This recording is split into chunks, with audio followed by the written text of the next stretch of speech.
Hello everyone. तो कल की क्लास में हम लोगों ने criminal breach of trust IPC start किया था। इस क्रिमिनल ब्रीच ऑफ ट्रस्ट में हम लोगों ने दो सेक्शंस ऑलरेडी कंप्लीट कर लिए थे, 405, 406। आई गेस आप लोग को डेफिनेशंस याद होंगे, एग्जांपल्स याद होंगे, पनिशमेंट याद होगा। अब हम उसके बाद के कुछ छोटे छोटे सेक्शंस और हैं जो क्रिमिनल ब्रीच ऑफ ट्रस्ट से रिलेट करते हैं, लेकिन अल्टीमेट डेफिनेशन जो 405 में दे रखी है वही हमें अंडरस्टैंड करना है, जहां पे हमने किसी दूसरे पर्सन पे ट्रस्ट किया, भरोसा किया और उस भरोसे के चलते उसको प्रॉपर्टी एंट्रस्ट की या उसको डोमिनियन दिया और उस पर्सन ने बिल्कुल नहीं सोचा, हमारे भरोसे को चकनाचूर कर दिया। व्हाट ही डिड, उसने हमारी प्रॉपर्टी को मिस एप्रोप्रिएट किया, अपने ओन पर्पसेस के लिए यूज किया, रॉन्ग वे में उसको कहीं और डिस्पोज ऑफ कर दिया। अगेंस्ट एनी लॉ या जो भी कॉन्ट्रैक्ट हमारे बीच में हुआ था उसके अगेंस्ट में उसने ये सारा भरोसा तोड़ डाला। तो आईपीसी बोलता है हम छोड़ेंगे नहीं ऐसे पर्सन को जिसने हमारा भरोसा तोड़ा, जिसने हमारी प्रॉपर्टी को मिसयूटिलाइज किया। उसके अगेंस्ट में 405, 406 ये दो सेक्शन हम ऑलरेडी पढ़ चुके थे। आज हम जो पढ़ने जा रहे हैं वो छोटे छोटे कुछ सेक्शंस हैं जो उसी के कॉन्सोनेंट्स में हैं।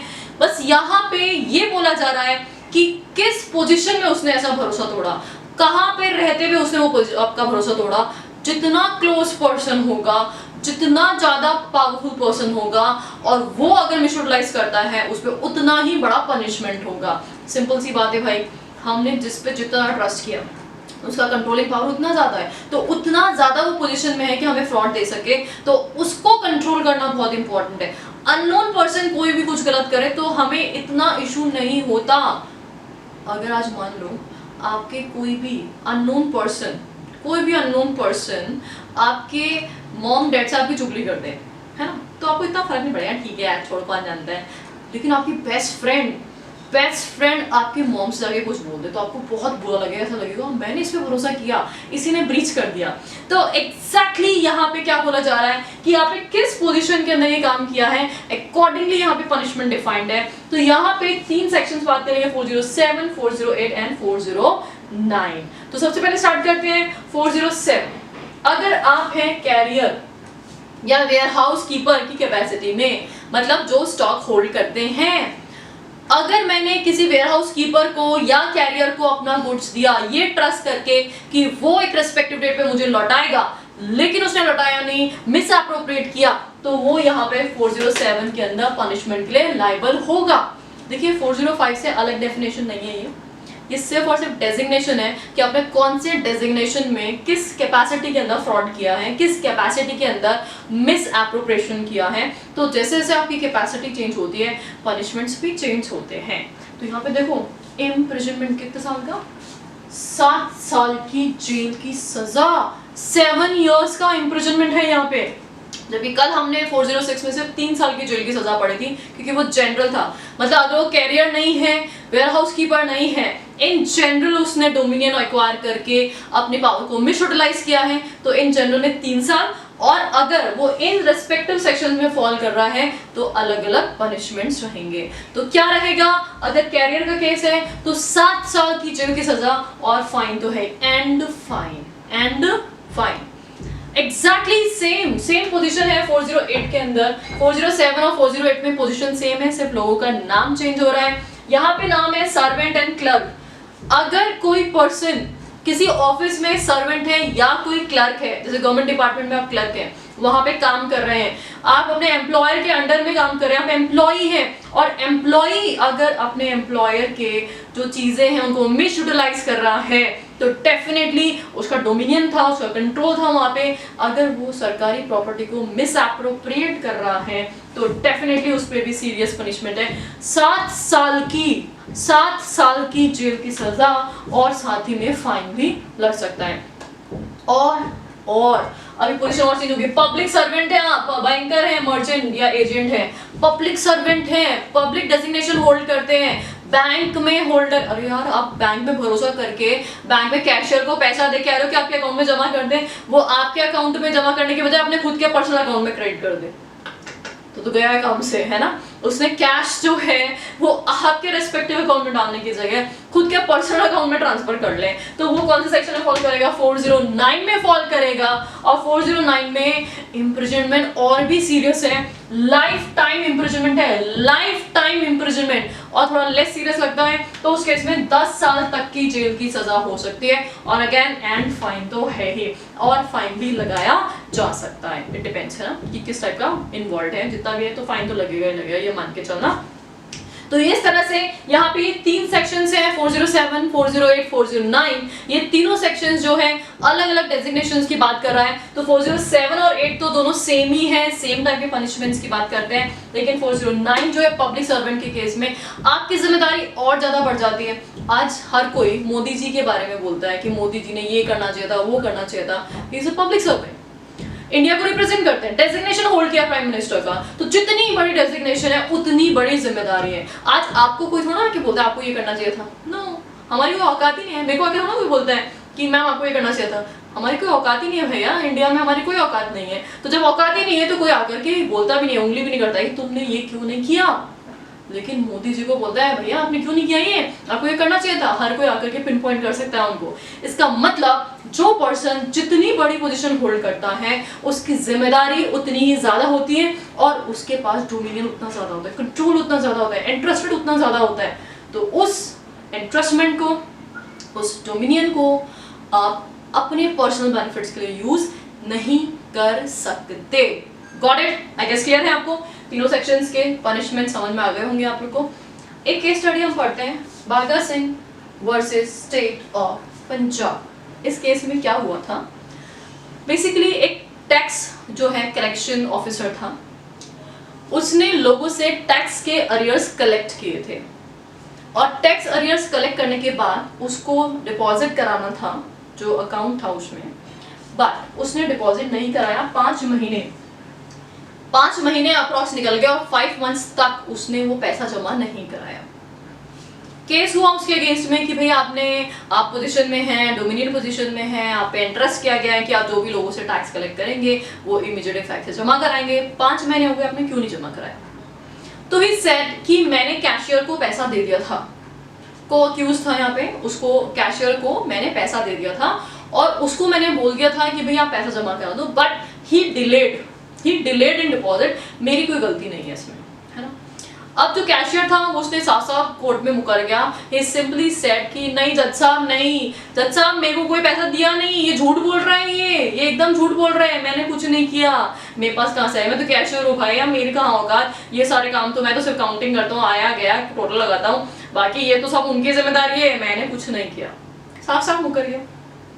जब वो साफ साफ मुकर गया, कोर्ट के पास कोई एविडेंस नहीं था उसके अगेंस्ट में, क्योंकि अल्टीमेट जिम्मेदार कौन था? वो टैक्स ऑफिसर था। कैशियर तो उसके अंडर में जस्ट काम कर रहा था।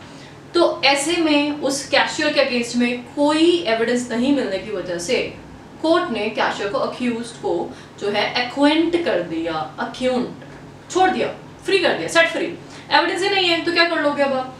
तो क्योंकि वो जो को अक्यूज था वो अक्यूंट हो गया, तो जो ये बागा सिंह था जिसके अगेंस्ट में केस था, उसने बोला यार आपने उसको अक्वेंट कर दिया, मुझे भी अक्वेंट करोगे, मुझे कैसे पनिश कर सकते हो? तो ही फाइल्ड अपील। तो अपील फाइल करी उसने कोर्ट के अंदर। तो अपील में उसने बोला कि नहीं आप मुझे भी अक्वेंट करिए, मेरी कोई गलती नहीं है, मैंने तो कैशियर को दिया था पैसा।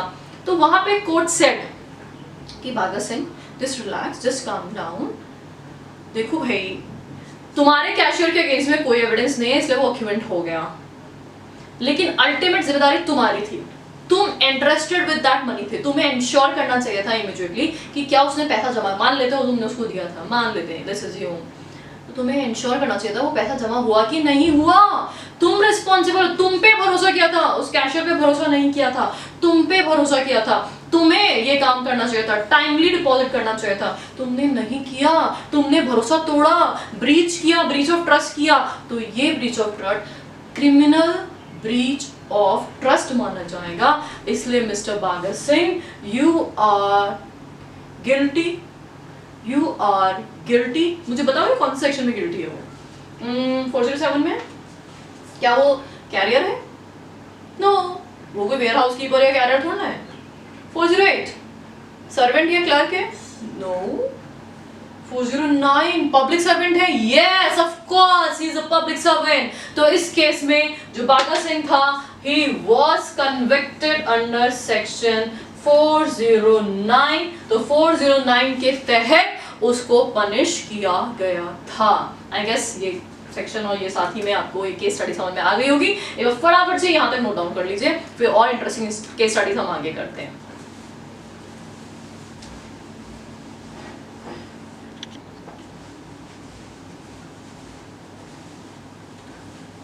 चलिए अभी एक और केस स्टडी हम लोग देख लेते हैं, ऑलमोस्ट सेम ही है वैसे, तो आप लोग को अंडरस्टैंड हो जाएगी बहुत आसानी से। तो नेक्स्ट केस स्टडी है Bachchu Singh versus state of Haryana. इस केस स्टडी में जो ये बच्चू सिंह था, बाद में तो एप्लेंट बना, लेकिन स्टार्टिंग में ये अक्यूज था।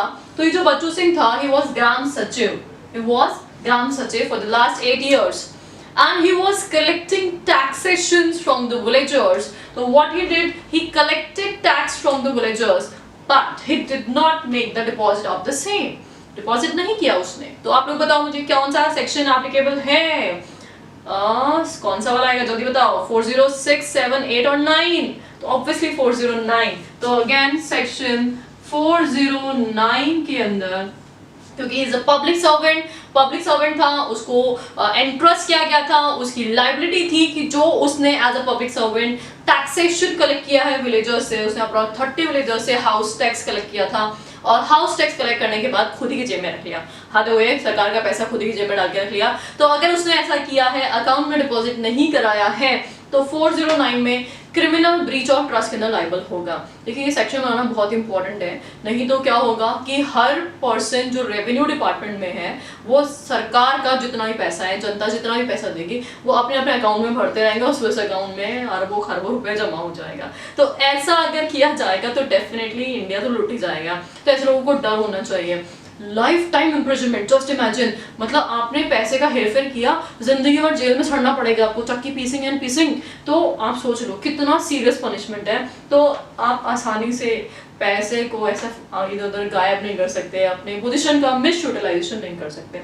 हाँ, करप्शन करते हो, ऊपर से मनी जो है वो एक्स्ट्रा मंगा लेते हो, that's a different thing. But हाँ, एटलीस्ट जो सरकार का पैसा है वो तो सरकार के पास जाएगा ही जाएगा। Got it? तो बहुत ही सिंपल सा case study, just note it down, फटाफट से इसको नोट कर लीजिए।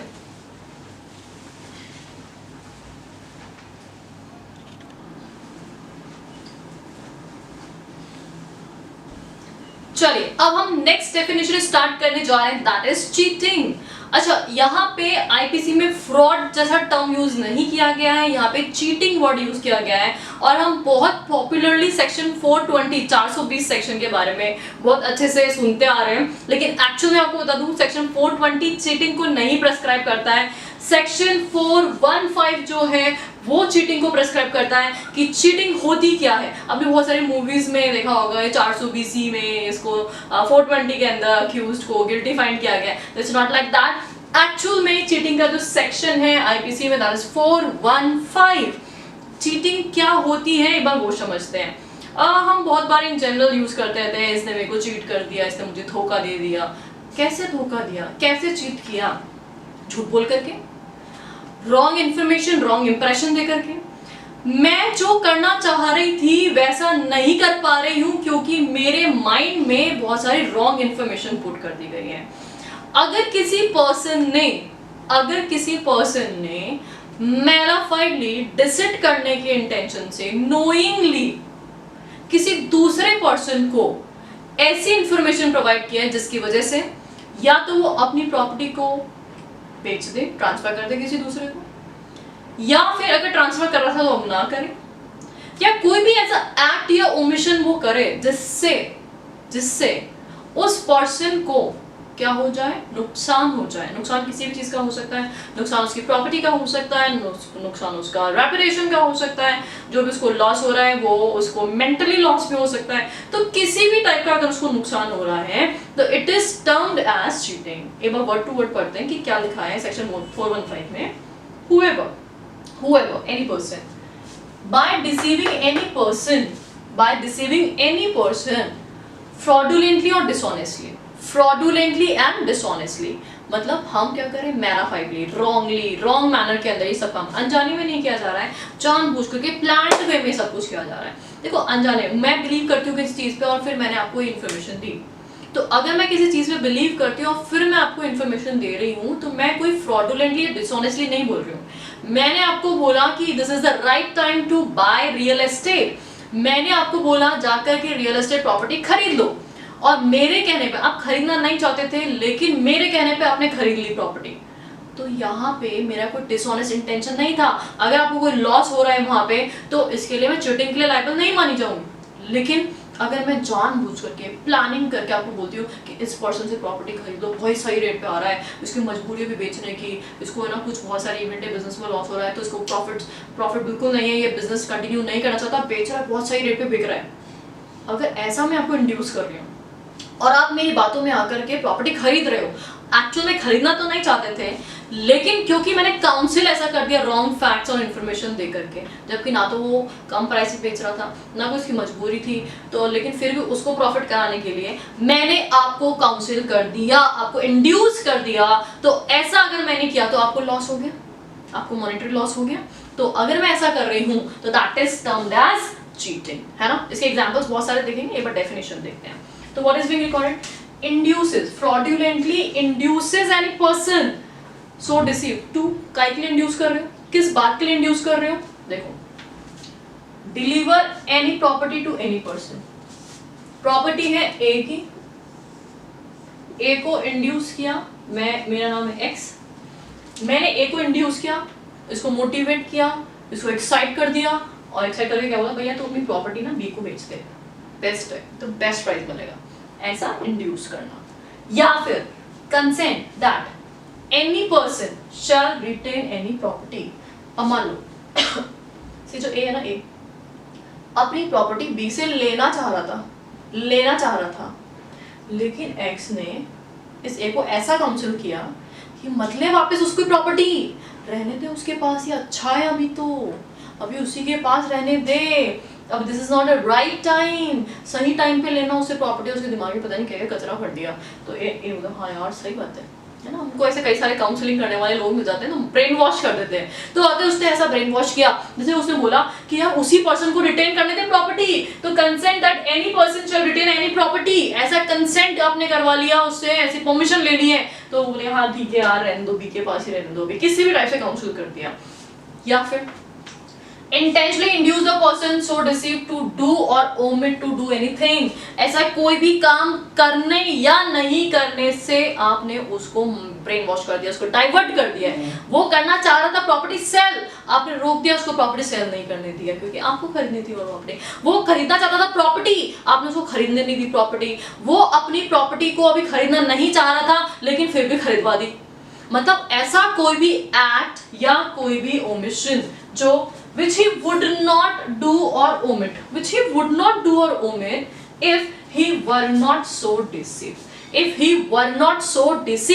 ए प्रॉपर्टी नहीं खरीदता अगर आप उसे काउंसिल नहीं करते, ए अपनी प्रॉपर्टी नहीं बेचता अगर आप उसे काउंसिल नहीं करते, ए अपनी प्रॉपर्टी अपने पास ही रखता, कुछ ट्रांजैक्शन नहीं करता अगर आप उसे काउंसिल नहीं करते। मतलब उसने अभी जो भी एक्ट या ओमिशन किया है वो आपके बहकावे में आके किया है, आपने उसको इंड्यूस किया है, डिसीटफुली, रॉन्गफुली, फ्रॉडुलेंटली, डिसऑनेस्टली आपने उसको इंड्यूस किया है, और आपकी बातों में आके बेचारा वो पर्सन जो डिसीव्ड हो गया है उसने वो एक्ट कर डाला जबकि वो ऐसा करना चाहता नहीं था।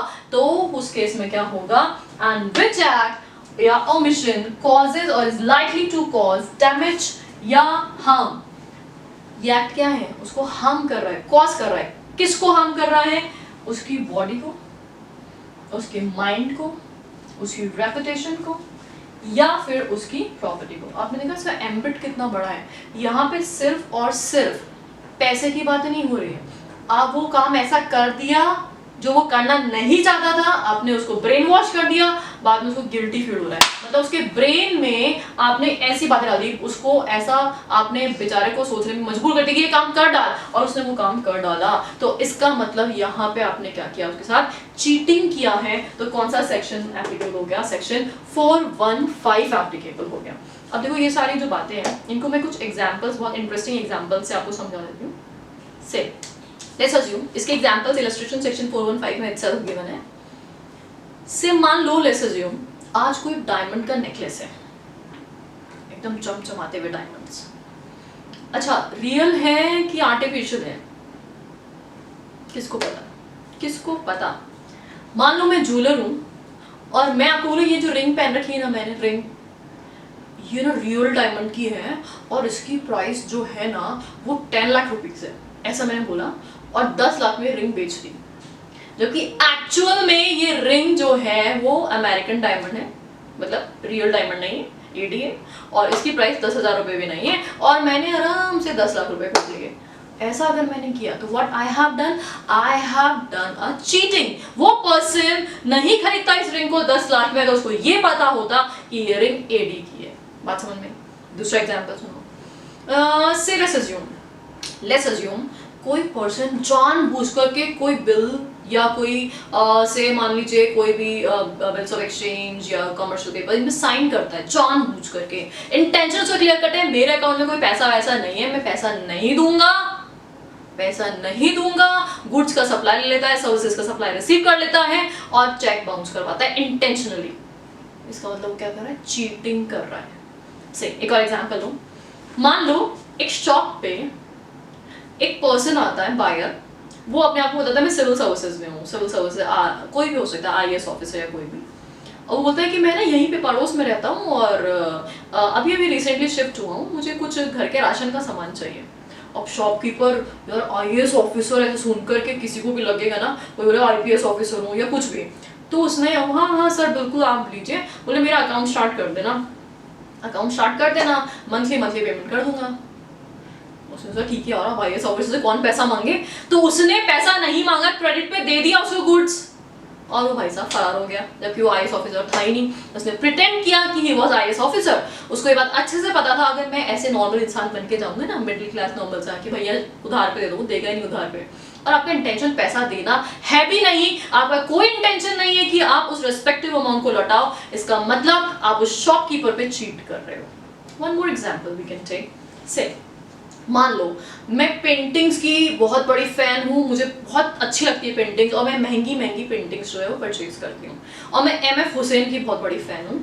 तो अब मान लो कोई एक रद्दी से कोई पेंटिंग लेके आया कोई पर्सन, और उसमें एमएफ हुसैन के सिग्नेचर, कॉपी पेस्ट करना कौन सी बढ़िया, इंडिया में वैसे सब कुछ होता है, तो एमएफ हुसैन के साइन कर दिया और मेरे सामने लेके आ गया, मैम आप बहुत बड़े फैन हो, देखो आपके लिए एंटिक पीस, और पेंटिंग में एंटिक पीस तो भैया पूछो ही मत, कुछ भी कचरा लेके आ जाओ एंटिक पीस बन जाता है। अब वो एंटिक पीस करके मेरे को लेके आया, मैम आपके लिए अल्टीमेट पेंटिंग आया हूँ, एमएफ हुसैन की रियल पेंटिंग, और वो सुन के मेरा दिमाग खराब हुआ यार, और उसने बोला मैम वैसे तो 1 करोड़ है मार्केट प्राइस में, आपके लिए सिर्फ उसे 50 लाख में लाया, और मैं दीवानी एमएफ हुसैन की, कुछ अता पता नहीं है कि किसकी उसकी हूबहू कोई पेंटिंग होगी, और वो मैंने एज कॉपी खरीद ली। उसने क्या किया, पे चीट किया है, he has done cheating on me, क्योंकि उसने झूठ बोला, कचरे से रद्दी से उठा के एक पेंटिंग लाया था, एमएफ हुसैन के सिग्नेचर करके मुझे बेच दिया। एग्जैक्टली ऐसे प्रोडक्ट्स में मान लीजिए कोई प्रोडक्ट है, उसका सैंपल कुछ और दिखाया जाता है, प्रोडक्ट अंदर से निकलता कुछ और है। इसका बेस्ट एग्जाम्पल आपको रियल एग्जाम्पल देती हूँ। आप कभी गोवा जाओगे है ना, वहाँ पे 2 टाइप के मार्केट है, एक वहाँ का लोकल मार्केट है जो थोड़ा दूर जा करके, और बाकी जो विजिटर्स आते हैं वहाँ पे घूमने के, टूरिस्ट जो भी आते हैं उनके लिए कालंगूट बीच और ये सब बागा वागा सब। आप है ना कभी वहाँ जाओ और वहाँ पे बहुत कैश्यू नट्स मिलते हैं, बहुत कैश्यू नट्स है ना, मतलब लोग जब भी गोवा जाते हैं तो कैश्यू नट्स जरूर परचेस करके लाते हैं। जब मैं फर्स्ट टाइम गोवा गई थी ना, तो हम भी वहाँ के बहकावे में आ गए, कालंगुट बीच जो लोकल वहाँ पे टूरिज्म के लिए जो वहाँ पे कैश्यू नट्स बेचते हैं, उन्होंने सैंपल के फॉर्मेट में वो प्लास्टिक के पैकेट में ऊपर बहुत अच्छे कैश्यू नट्स होते हैं, लेकिन जब घर आके देखा हमने, अंदर से सारा कचरा था, मतलब वी वर चीटेड। अंदर से एकदम घटिया काजू और ऊपर सैंपलिंग के लिए उन्होंने बहुत ही अल्टीमेट कैश्यू नट लगा रखे थे। जब सेकंड टाइम गए थे अब तो हमें पता था कि भैया कालंगूट जो है और ये बागा या जो भी टूरिज्म प्लेस के जितने भी सेलर्स हैं कैश्यू नट जो सेल करते हैं, दे आर जस्ट चीटर्स। क्योंकि भैया आप गोवा जा करके अपने घर आ गए, वापस से थोड़ा ना गोवा जाओगे रिटर्न करने के लिए, तो लूटो जितना भी टूरिस्ट को लूटना है। तो आई गेस आप लोगों को चीटिंग का डेफिनेशन अच्छे से समझ में आ गया होगा, इतने सारे वेरियस इलस्ट्रेशन हमने देखे।